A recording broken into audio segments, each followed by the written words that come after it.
अभी तक के नए कार्यक्रम गुलदस्ता ए शख्सियत में मैं शिप्रिया आप सभी का स्वागत करती हूँ। अभी तक के गुलदस्ता ए शख्सियत कार्यक्रम में हम आपका परिचय करा रहे हैं बॉलीवुड के मशहूर सिंगर सार्थक कल्याणी से।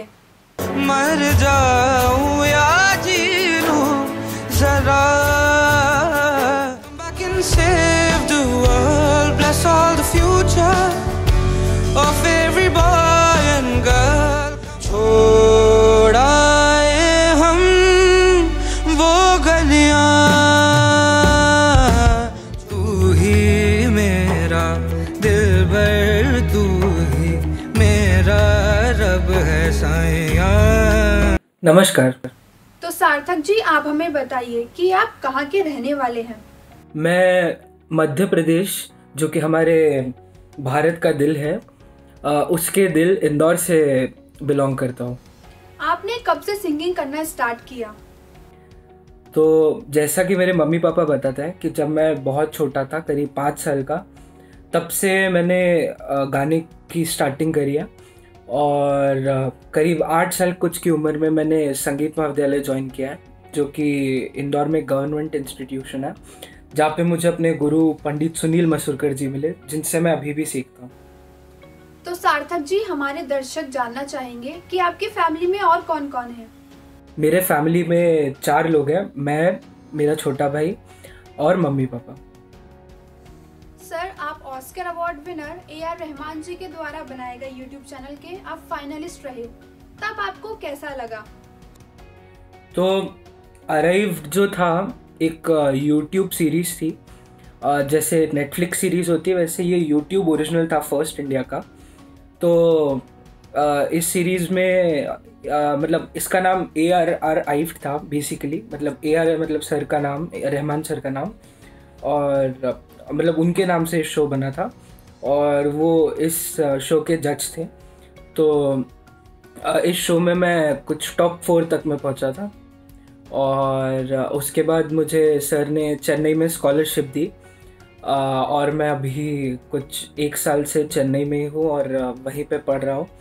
और सर से भी मेरी वहाँ पे काफ़ी बार मुलाकात हुई है और मैं बहुत थैंकफुल हूँ उनको कि उनने मुझे अपने करियर में आगे बढ़ने के लिए मतलब इतनी प्रेरणा दी और स्कॉलरशिप भी दी। आप इतने बड़े बड़े कलाकारों के सामने परफॉर्म कर चुके हैं, आपको कैसा महसूस होता है और आप अपने इस अनुभव के बारे में क्या कहना चाहते हैं? मैंने सीरियसली कभी भी ये सोचा नहीं था कि मैं रहमान सर जितने बड़े कलाकार के सामने परफॉर्म करूँगा या क्लिंटन सर, शान सर, विद्या मैम, किसी के सामने भी परफॉर्म करूँगा। और इंडियन आइडल जूनियर में भी मैंने विशाल ददलानी, शेखर अवजियानी और श्रेया मैम के सामने परफॉर्म किया था।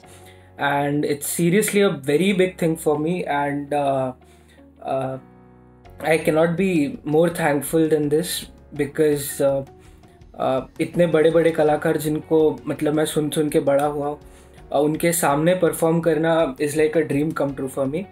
और मैं बहुत बहुत खुश हूँ कि उनको भी मेरा परफॉर्मेंस बहुत पसंद आया था और मैं जस्ट ये चाहता हूँ कि मैं म्यूज़िक में इसी तरह जितना ज़्यादा म्यूज़िक को प्रैक्टिस कर सकूँ और जितना ज़्यादा काबिल बन सकूँ। आपने छोटी सी उम्र में ही 2013 में किड्स अवार्ड प्राप्त किया, तो आप आज की जनरेशन से क्या कहना चाहते हैं? मैंने छोटी उम्र में किड्स अवार्ड्स जो पोगो अमेजिंग किड्स अवार्ड्स 2013 था वो जीता था। तो उस टाइम मैं सिर्फ क्लासिकल ही गाता था और मैं सबको यही बोलना चाहता हूँ कि बस अपना बेस पक्का करिए और जितना ज़्यादा आप क्लासिकल का रियाज़ करेंगे, जितना ज़्यादा आप जो भी मतलब आपको जिस भी फील्ड में जाना है उसका बेस जितना पक्का करेंगे, आपका जो उसके ऊपर बनने वाली बिल्डिंग है वो अच्छी ही बनेगी। और मैं बहुत थैंकफुल हूँ मेरे पेरेंट्स का, जिनने मुझे जो भी मैं चाहता था वो करने दिया और मुझे सिर्फ करने ही नहीं दिया, मुझे बहुत आगे बढ़ाया, क्योंकि हमारे घर में कोई गाने वाला नहीं था। पर मम्मी पापा ने कभी मुझे ऐसा महसूस नहीं होने दिया, क्योंकि वो लोग मुझे सब दूर लेके जाते थे जो भी ऑडिशंस वगैरह होते थे।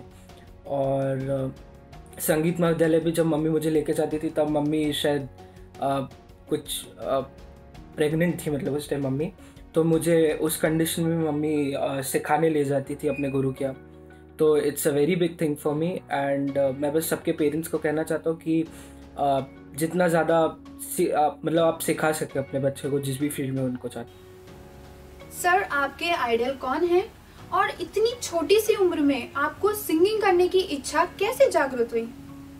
वैसे कोई एक सिंगल आइडल तो नहीं हो सकते, क्योंकि मतलब बचपन से मैं बहुत लोगों को फॉलो करते हैं और कोशिश करता हूँ मतलब सब चीज़ों से कुछ ना कुछ उठाऊँ और हर किसी से कुछ ना कुछ सीखूँ मैं।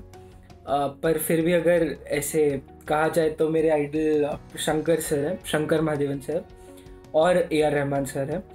तो मैं AR रहमान सर जैसा एक कंप्लीट म्यूजिशियन बनना चाहता हूँ, जो कि singing, production, music direction and हाल ही में तो उन्हें फिल्म भी प्रोड्यूस और डायरेक्ट करी है एंड स्टोरी तक उन्हें राइट करी, तो मैं उनके जैसा बनना चाहता हूँ। और शंकर सर जितना अच्छा मैं सिंगर बनना चाहता हूँ, क्योंकि मतलब वो कोई भी स्टाइल को उठाते हैं तो he just gives us 100% and it's another level of him singing, because he can pull off anything possible, like from jazz to pure classical, Carnatic classical, Hindustani classical, Marathi Sangeet, Bengali Sangeet. He sings in like 8 to 10 different languages, Kannada, Malayalam, Telugu, Tamil, everything he sings, and it's just another thing. And the way he collaborated with people like John McLaughlin, Zakir Hussain sir, and various other artists, and his band Shakti, the band he became like part of later, and the way he performs and pulls off everything, it's like just next level. So Shankar sir का मैं बहुत बड़ा fan हूँ, तो मैं उनको idol मानता हूँ। तो इसी के साथ कार्यक्रम की समाप्ति पर सार्थक जी, हम चाहते हैं कि आप हमारे दर्शकों को अपनी पसंद का कोई भी एक गीत गाकर सुनाइए। तो अगर मैं कोई गाना पेश करना चाहूँ खुद की पसंद का, तो वो होगा तू ही रे by Hariharan sir and Rahman sir's composition, and this is one of my most favorite songs. It goes like this.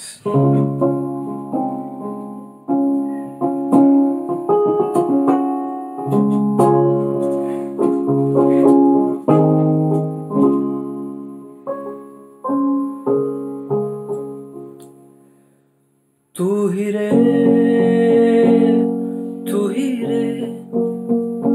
तेरे बिना मैं कैसे जीऊं, आजा रे यूं ही तड़पा न तू मुझको, चांद रे आजा दिल की जमीन पे तू, जान रे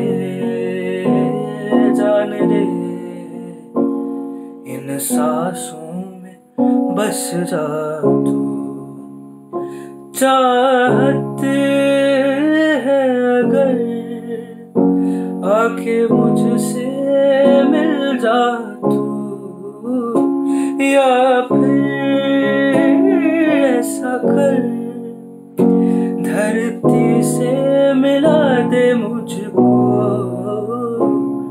तू ही रे तेरे बिना मैं कैसे जीऊं।